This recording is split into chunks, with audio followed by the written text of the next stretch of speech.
Hello दोस्तों, नमस्कार। आपका हमारे यूट्यूब चैनल पर स्वागत है। आइए देखते हैं सीटेट से संबंधित प्रैक्टिस सेट। अगर आपने हमारा चैनल सब्सक्राइब नहीं किया है तो प्लीज़ इसे सब्सक्राइब कर लें, क्योंकि यहाँ पर आपको सभी विषयों का प्रैक्टिस सेट मिल जाएगा। तो चलिए शुरू करते हैं। श्यामपट्ट पर आपकी अपठनीय लिखावट को यदि कोई छात्र बार बार संकेत करता है तो ऐसी दशा में आप क्या करेंगे?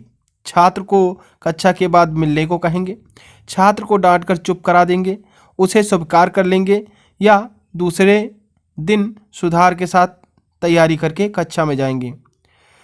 तो अगर आपकी अपठनीय लिखावट को यदि कोई छात्र बार बार संकेत करता है तो ऐसी दशा में आप दूसरे दिन सुधार के साथ तैयारी करके कक्षा में जाएंगे। ऑप्शन डी आपका राइट आंसर हो जाएगा। विषय वस्तु से संबंधित पूछे गए प्रश्नों का उत्तर देना आपको रुचिकर लगता है। अन्य विषयों से उलझाकर बताने में, समझाकर देने में, या उदाहरणों की सहायता से समझाने में, या उपयुक्त सभी ढंगों से। तो विषय वस्तु से संबंधित पूछे गए प्रश्नों को उत्तर देना आपको रुचिकर समझाकर देने में लगता है। ऑप्शन बी आपका सही आंसर हो जाएगा।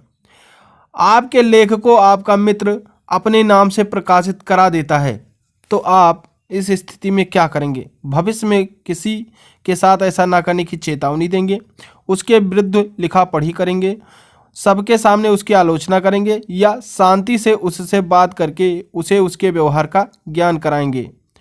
तो आपके लेख को आपका मित्र अपने नाम से प्रकाशित करा देता है तो आप उसे शांति से बात करके उसके व्यवहार का ज्ञान कराएंगे। ऑप्शन डी आपका सही आंसर हो जाएगा।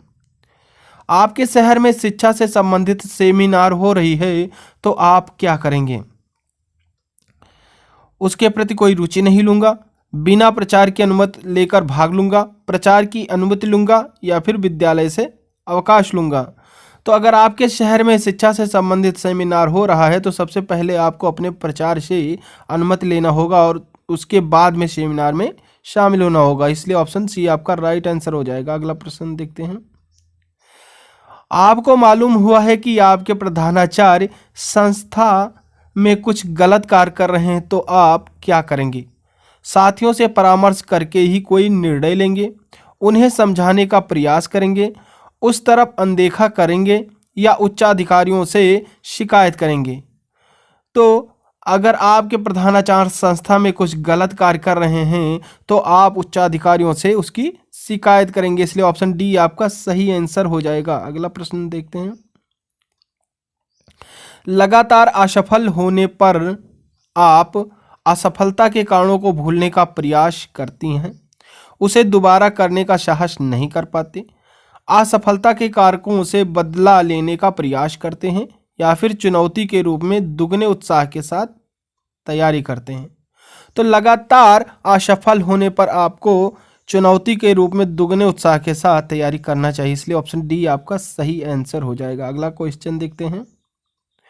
परीक्षा समीप आने पर पाठ्यक्रम पूरा न होने की दशा में अध्यापक को चाहिए कि वह विद्यालय में अतिरिक्त समय देकर पाठ्यक्रम पूरा कर दे, छात्रों को कहे कि वह स्वयं पाठ्यक्रम पूरा कर ले, कुछ चुने हुए प्रश्न करवा दे, या छात्रों को घर बुलाकर पाठ्यक्रम पूरा कराए। तो परीक्षा समीप आने पर पाठ्यक्रम पूरा न होने की दशा में अध्यापक को चाहिए कि वह विद्यालय में अतिरिक्त समय देकर पाठ्यक्रम को पूरा करा दे। ऑप्शन ए आपका सही आंसर हो जाएगा। नेक्स्ट क्वेश्चन देखते हैं। आजकल समय का कुप्रभाव विद्यालयों पर पड़ने का डर है, उसे दूर करने हेतु आपका दृष्टिकोण कैसा होगा? अन्य शिक्षकों की भांति, आशावादी, निराशावादी, या फिर कोई मतलब नहीं?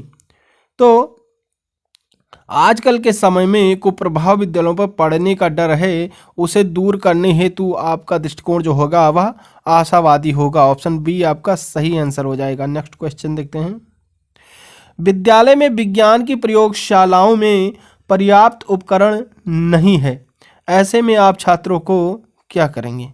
जैसा हो उसी से काम निकालेंगे, विज्ञान न पढ़ने की सलाह देंगे, छात्रों से अपनी व्यवस्था अपने आप करने को कहेंगे, या फिर प्रधानाचार्य से कहेंगे कि बिना उपकरणों के पढ़ाई संभव नहीं है? तो ऐसा आपको बिल्कुल नहीं कहना है। अगर विद्यालय में प्रयोगशालाओं में पर्याप्त उपकरण नहीं हैं तो आप जैसा हो यानी जितना हो उसी में काम निकालने का प्रयास करेंगे। इसलिए ऑप्शन ए आपका सही आंसर हो जाएगा। विज्ञान के विकसित साधनों से शिक्षा में लाभ के स्थान पर हानि अधिक हुई है, इस कथन से आप असहमत हैं। बिल्कुल सही। बच्चों में साहस की भावना विकसित करने हेतु शिक्षक को लड़ाई की ट्रेनिंग देनी चाहिए? बिल्कुल नहीं। उपदेश देना चाहिए? नहीं। साहस की कहानियां सुनाना चाहिए या कुछ नहीं करना चाहिए? तो बच्चों में साहस की भावना विकसित करने हेतु शिक्षक को साहस की कहानियां सुनाना चाहिए। ऑप्शन सी आपका सही आंसर हो जाएगा। एक छात्र अपने पिता के गलत कर्मों के कारण कक्षा में हीन भावना से ग्रस्त है। कक्षा में आप क्या करेंगे? उसके हाल पर छोड़ देंगे, उससे उसके पिता के समाचार पूछते रहेंगे, या सामान्य छात्रों को उससे अलग रहने के लिए कहेंगे, या उसे गलत कार्यों से अलग रहने की प्रेरणा देंगे? तो अगर छात्र अपने पिता के गलत कर्मों के कारण कक्षा में हीन भावना से ग्रस्त है तो आप उसे गलत कार्यों से अलग रहने की प्रेरणा देंगे। ऑप्शन डी आपका सही आंसर हो जाएगा। एक शिक्षक के पास बच्चों के सभी स्तर के अभिभावक आते हैं जो अपने बच्चों की प्रगति सुनकर प्रसन्न होते हैं। उनकी संतुष्टि के लिए आप क्या करेंगे? गुणों के साथ कमियां भी बताएंगे, बच्चों को होशियार बताएंगे, बच्चों की तुलना होशियार व्यक्तियों से करेंगे, या कहेंगे कि आप बहुत भाग्यशाली हैं? तो एक शिक्षक के पास बच्चों के पास सभी स्तर के अभिभावक आते हैं जो अपने बच्चों की प्रगति सुनकर प्रसन्न हो जाते हैं। उनकी संतुष्टि के लिए आप गुणों के साथ साथ कमियां भी बताएंगे, बच्चा कि किस तरीके से अच्छा कर रहा है और क्या बुरा कर रहा है। नेक्स्ट क्वेश्चन देखते हैं। कक्षा में कुछ छात्र उदंड हैं जो सही छात्रों को पढ़ने में बाधा उत्पन्न करते हैं। आप उनके बारे में क्या सोचते हैं कि उदंड छात्रों से मेल जोल बढ़ाएंगे? बिल्कुल नहीं बढ़ाना है, इसमें ये गलत हो जाएगा। इस परिस्थिति को अनदेखा किया जाएगा, अनदेखा भी नहीं करना है आपको। उदंड छात्रों को हर कीमत पर दबाया जाए? बिल्कुल सही बात है। अगर वो उदंडता कर रहे हैं तो उनको दबा दिया जाए। नेक्स्ट क्वेश्चन देखते हैं।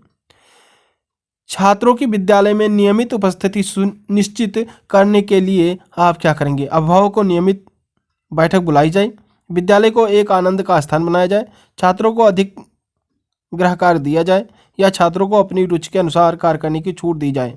तो छात्रों की विद्यालय में नियमित उपस्थिति सुनिश्चित करने के लिए विद्यालय को एक आनंद का स्थान बनाया जाए, इसलिए बच्चे आएंगे, ज़्यादा से ज़्यादा आएंगे। नेक्स्ट क्वेश्चन देखते हैं। आजकल छोटे छोटे बच्चों पर पुस्तकों का बोझ अधिक होता है, इसके हानिकारक होने के संबंध में आपकी क्या राय है? तो अगर आप एक शिक्षक हैं तो आपकी राय इनमें क्या होगी?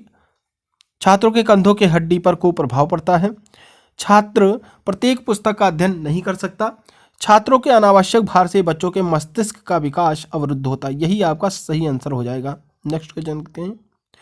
मुझे बहुत परेशानी होती है जब मुझसे कहा जाता है बिना तर्क दूसरे की बात स्वीकार करने को, छुट्टी के दिन पढ़ने को, किसी विषय पर बोलने को, या नए विषय की तैयारी करने को। तो मुझे बहुत परेशानी होती है जब मुझसे कहा जाता है कि बिना तर्क दूसरे की बात स्वीकार करने को। ऑप्शन ए आपका सही आंसर हो जाएगा। अकेले बस में यात्रा करते समय मुझे घबराहट होती है। ये आपका मानसिक लेवल का क्वेश्चन है, इसे आप अपने हिसाब से लगाएंगे तो यह कभी नहीं हो जाएगा। येन ये जनरल नॉलेज का क्वेश्चन है। येन किस देश की मुद्रा है? यूगोस्लाविया, थाईलैंड, जापान, या फिर मैक्सिको? तो येन जापान देश की मुद्रा है। नेक्स्ट क्वेश्चन देखते हैं। किसी अपरिचित के साथ बात करते समय मुझे घबराहट होती है? कभी नहीं। घर पर किसी अपरिचित मेहमान के आने पर मैं प्रायः उसकी कोई परवाह नहीं करती हूँ, उनका परिचय पूछती हूँ, घर के अंदर चली जाती हूँ, या घबरा जाती हूँ। तो अगर आप एक महिला टीचर हैं तो आपका रवैया कैसा होगा, इस क्वेश्चन में पूछा गया है। तो अगर आपके घर पर कोई मेहमान आता है तो आप उनका सबसे पहले परिचय पूछेंगे अगर नहीं जानते हैं, इसलिए ऑप्शन बी आपका सही आंसर हो जाएगा। मैं उनको मित्र बनाना पसंद करती हूँ जिनका शौक है। पालतू जानवरों की देखभाल करना, अभिनय करना, रोज सिनेमा देखना या गपशप करना। तो जिनको अभिनय करना पसंद है मैं उनको पसंद करती हूँ, जिनका शौक है अभिनय करना। मैं अवकाश के क्षणों का उपयोग करना चाहूँगी। चित्रकारी करना, खाना बनाना, अतिथि सत्कार, बागवानी करना, घर की सजावट करना, पत्रिकाएं पढ़ना, लेखन, चुनाव प्रचार, फिल्म देखना या संगीत सीखना, सोना, गपशप करना। तो जो महिलाएं होती हैं उनको सबसे ज़्यादा बागवानी, घर की सजावट एवं पत्रिकाएं पढ़ना पसंद रहता है, इसलिए ऑप्शन बी आपका सही आंसर हो जाएगा। पाठ्यक्रम निर्माण में किस बात को मुख्य रूप से ध्यान में रखा जाता है? शिक्षण विधियों का, शिक्षा के उद्देश्यों को, छात्रों को या पाठ्यवस्तु को? तो पाठ्यक्रम निर्माण में पाठ्यवस्तु को मुख्य रूप से ध्यान में रखा जाता है, इसलिए ऑप्शन डी आपका सही आंसर हो जाएगा। समय चक्र यानी टाइम टेबल में विषयों के वितरण का क्या आधार होना चाहिए? विषयों की कठिनाई के आधार पर, विद्यालय की सुविधा अनुसार, छात्रों की रुचि के आधार पर या फिर कोई आधार नहीं होना चाहिए। तो टाइम टेबल में विषयों के वितरण का आधार विषयों की कठिनाई के आधार पर होना चाहिए, ऑप्शन ए आपका सही आंसर हो जाएगा। तुलसी जग में दो बड़े, दामोदर और दामोदर बैठे रहें, दाम करे सब काम। शिक्षा के क्षेत्र में भी यह युक्ति पूरी तरह से असत्य है, ऑप्शन बी आपका राइट आंसर हो जाएगा। शिक्षक को अनुसंधान की ओर अपनी रुचि रखनी चाहिए क्योंकि इससे शिक्षक सदैव अध्ययनशील रहता है, शिक्षक के ज्ञान का विकास होता है, या फिर शिक्षक अपने कार्य में व्यस्त रहता है, या उपरोक्त सभी कार्य संभव होते हैं। तो शिक्षक को अनुसंधान की ओर अपनी रुचि रखनी चाहिए क्योंकि इससे शिक्षक उपरोक्त सभी कार्य संभव हैं, यानी शिक्षक सदैव अध्ययनशील रहता है, इससे ज्ञान का विकास होता रहता है और कार्य में व्यस्त रहता है शिक्षक, इसलिए ऑप्शन डी आपका सही आंसर हो जाएगा। अगला प्रश्न देखते हैं। आपको कक्षा 8 का समय चक्र यानी टाइम टेबल बनाने के लिए कहा जाता है। प्रयोगात्मक कार्य के लिए अधिक घंटे देने के लिए आप प्रधानाचार्य को इस पक्ष में क्या दलील देंगे? प्रयोगात्मक कक्षा में अध्यापकों पर पढ़ाने की जिम्मेदारी कम हो जाती है, प्रयोगात्मक कक्षा में बच्चों को नया माहौल मिलता है, या इससे छात्रों को वह सब करके सीखने का अवसर मिलता है जो वे कक्षा में पढ़ते हैं। यही आपका बिल्कुल सही आंसर है। शिक्षा में गुणात्मक सुधार हेतु कक्षा शिक्षण नियमित रूप से होने की व्यवस्था की जाए, विद्यालयों को और अधिक धन उपलब्ध कराया जाए, सभी विद्यालयों को राजकीय विद्यालय बना दिया जाए, या फिर प्रत्येक विद्यालय हेतु उपयुक्त भौतिक संसाधन उपलब्ध कराए जाएं। तो शिक्षा में गुणात्मक सुधार हेतु कक्षा शिक्षण नियमित रूप से होने की व्यवस्था की जाए, ऑप्शन ए आपका सही आंसर हो जाएगा। शिक्षा में सुधार हेतु आपकी राय में महत्वपूर्ण क्या है? अभिभावकों की शिक्षा में रुचि सुनिश्चित करना, नहीं। विद्यालय में पठन पाठन का वातावरण बनाना, यही आपका सबसे सही और सटीक आंसर हो जाएगा। बच्चों को गृह कार्य देने का उद्देश्य होता है विद्यालय के नाम को उठाना, उन्हें घर पर खेलने से रोकना, उन्हें अध्ययन में नियमित बनाना, या फिर उनके अभिभावकों को प्रभावित करना। तो बच्चों को गृह कार्य देने का उद्देश्य उन्हें अध्ययन में नियमित बनाना होता है, ऑप्शन सी आपका सही आंसर हो जाएगा। आजकल छात्रों के मूल्यांकन हेतु विद्यालयों में निबंधात्मक प्रश्नों के स्थान पर वस्तुनिष्ठ प्रश्नों का प्रयोग अधिक से अधिक किया जा रहा है क्योंकि इसमें ज़्यादा पाठ्यक्रम कवर किया जा सकता है, कम लिखना पड़ता है, जांचना आसान होता है, या फिर कागज कम खर्च होता है। तो इसमें क्या होता है, इसमें ज़्यादा पाठ्यक्रम कवर किया जा सकता है, ऑप्शन ए आपका सही आंसर हो जाएगा। हमारी वर्तमान शिक्षा प्रणाली शिक्षित बेरोजगार बढ़ाने वाली प्रणाली है क्योंकि शिक्षा व्यवसायोन्मुखी नहीं है, शिक्षा से मात्र सैद्धांतिक ज्ञान ही दिया जा सकता है, या फिर शिक्षा लॉर्ड मैकाले की नीतियों पर आधारित है, या उपरोक्त सभी।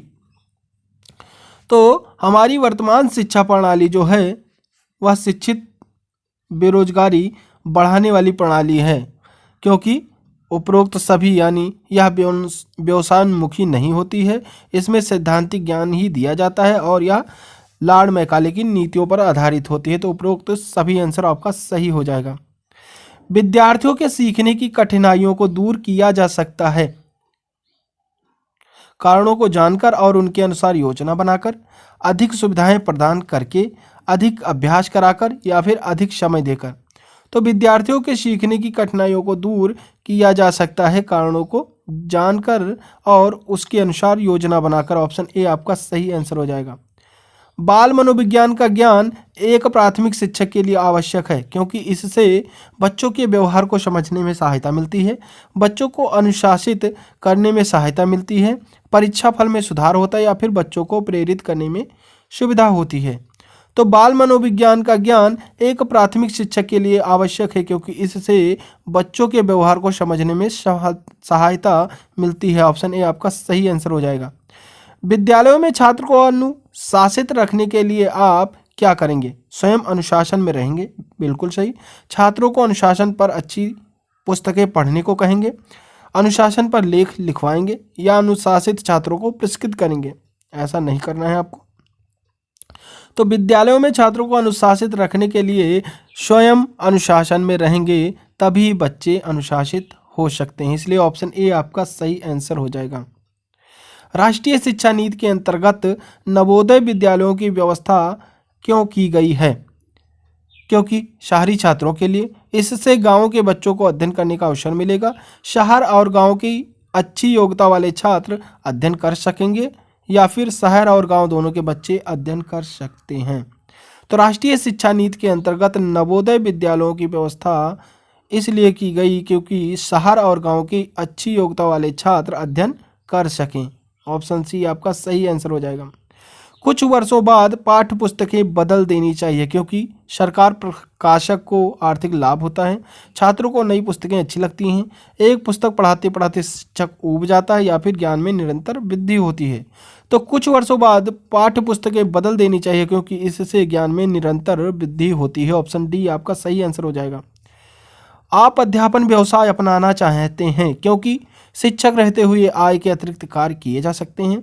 इससे अच्छा कोई दूसरा व्यवसाय आपकी नज़र में नहीं है, या आपको शिक्षक का कार्य पसंद है, या आपके खानदान में लोग शिक्षक रहे हैं।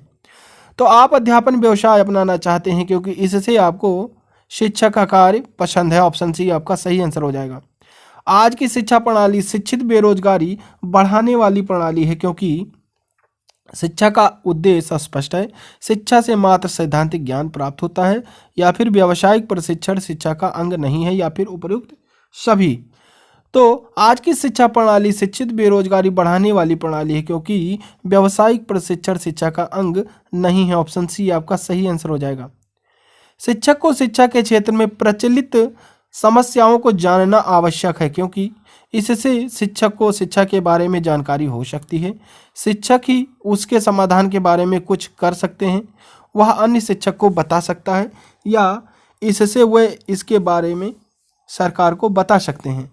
तो शिक्षक को शिक्षा के क्षेत्र में प्रचलित समस्याओं को जानना आवश्यक है क्योंकि शिक्षक ही उसके समाधान के बारे में कुछ कर सकते हैं। ऑप्शन बी आपका राइट आंसर हो जाएगा। राष्ट्रीय पर्व जैसे 15 अगस्त और 26 जनवरी पर विद्यालय में उपस्थित होने के संबंध में आपका क्या विचार है?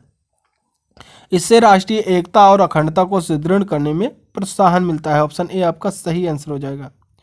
अपने देश की बढ़ती हुई जनसंख्या एवं संसाधनों के अभाव में राष्ट्रीय शिक्षा नीति के अंतर्गत शिक्षा के स्थानान्तरण के कार्यक्रम आपके विचार में क्या है? तो यह साहसपूर्ण एवं प्रशंसनीय प्रयास हैं। ऑप्शन सी आपका सही आंसर हो जाएगा।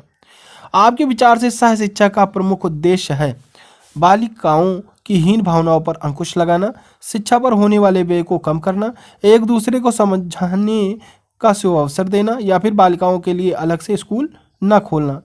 तो सह शिक्षा का प्रमुख उद्देश्य बालिकाओं की हीन भावनाओं पर अंकुश लगाना है। ऑप्शन ए आपका सही आंसर हो जाएगा। अपने देश की बढ़ती हुई जनसंख्या एवं संसाधनों के अभाव में प्रौढ़ शिक्षा के कार्यक्रम पर अधिक बल देना आपके विचार से क्या है? साहस एवं प्रशंसनीय व्यवहार है। छात्रों को मूल्यों की शिक्षा देना आवश्यक है क्योंकि उसमें सद्गुणों के प्रति आस्था और सजगता बढ़ेगी। ऑप्शन ए आपका सही आंसर हो जाएगा। विद्यालय में पर्यावरण शिक्षा की व्यवस्था आपके विचार से अध्यापकों को कार्य देना है। छात्रों में पर्यावरण चेतना जगाने के लिए आवश्यक है। छात्रों पर अतिरिक्त बोझ बढ़ाना है या फिर उनके मनोरंजन का साधन है। तो विद्यालय में पर्यावरण शिक्षा की व्यवस्था आपके विचार से छात्रों में पर्यावरण चेतना जगाने के लिए आवश्यक है। ऑप्शन बी आपका सही आंसर हो जाएगा। आपके विचार से विद्यालय में नैतिकता शिक्षा प्रदान करने के लिए आवश्यक है। क्या आवश्यक है? अध्यापक अपने आचरण को संयमित और नियमित रखे। ऑप्शन ए आपका सही आंसर हो जाएगा।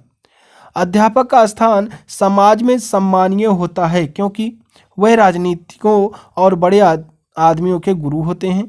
अध्यापक सरलता और ज्ञान के प्रतीक होते हैं। बिना उनकी कृपा से कोई डॉक्टर या इंजीनियर नहीं, वह राष्ट्र के भाग्य निर्माता है नहीं। तो अध्यापक का स्थान समाज में इसलिए सम्मानीय होता है क्योंकि अध्यापक सरलता और ज्ञान के प्रतीक होते हैं। ऑप्शन बी आपका सही आंसर हो जाएगा। समाज में व्याप्त कुरीतियों और अंधविश्वासों का कारण है जागरूकता की कमी और अशिक्षा, धार्मिक कट्टरता, जाति प्रथा और वर्ग भेद या फिर निर्धनता। तो समाज में व्याप्त कुरीतियों और अंधविश्वासों का कारण जागरूकता की कमी और अशिक्षा है। ऑप्शन ए आपका सही आंसर हो जाएगा। तो thanks for watching my video. अगर आपको हमारा ये वीडियो पसंद आया है तो प्लीज़ इसे लाइक शेयर कमेंट जरूर करें और चैनल पर नए हैं तो सब्सक्राइब करना बिल्कुल ना भूलें। Thank you.